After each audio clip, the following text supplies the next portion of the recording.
On April 17, 1897, an incredible event would occur in a small farm within Aurora, Texas.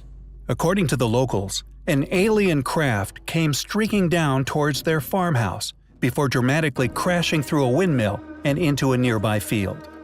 The incident, now known as the Aurora UFO incident, was strangely similar to the Roswell crash. The people who lived on this extremely remote farm would actually discover alien corpses within the alien wreckage. On the 19th of April, 1897, Dallas Morning News, written by Aurora resident S.E. Hayden, alleged that the UFO is said to have hit a windmill on the property of a Judge J.S. Proctor 2 days earlier at around 6 a.m., resulting in its crash.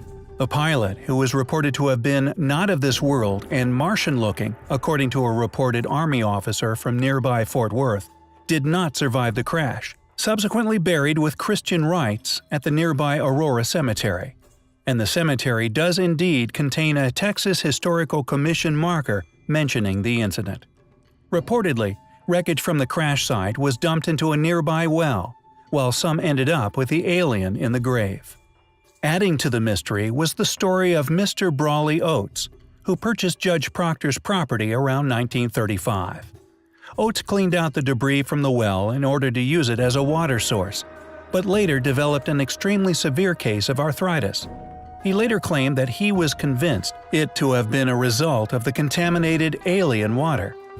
However, not only is there clearly extremely compelling details here, some of which clearly need to be investigated further, there is also the site of an alien grave.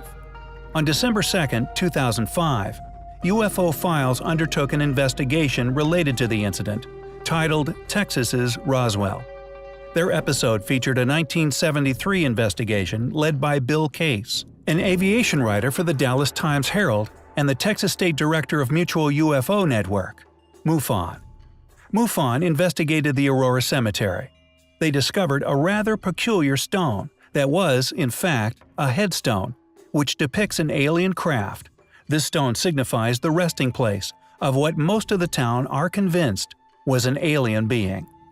The team received very strange readings from metal detectors when exploring the grave. MUFON asked for permission to exhume the site, but the Cemetery Association declined permission. After the MUFON investigation, the marker mysteriously disappeared from the cemetery, and a 3-inch pipe was placed into the ground. MUFON's metal detectors no longer picked up the strange metal readings from the grave. Thus, it is now largely presumed that the artifacts, along with remains, have been secretly removed from the grave.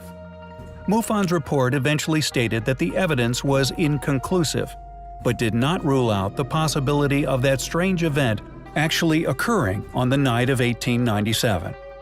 Although the Cemetery Association still do not permit exhumation, ground-penetrating radar has been used on the grave. However, the condition has badly deteriorated, and the radar was not able to conclusively prove what's still there. Could there really have once been an alien buried in this small corner of Aurora? Sadly, we may never know for sure.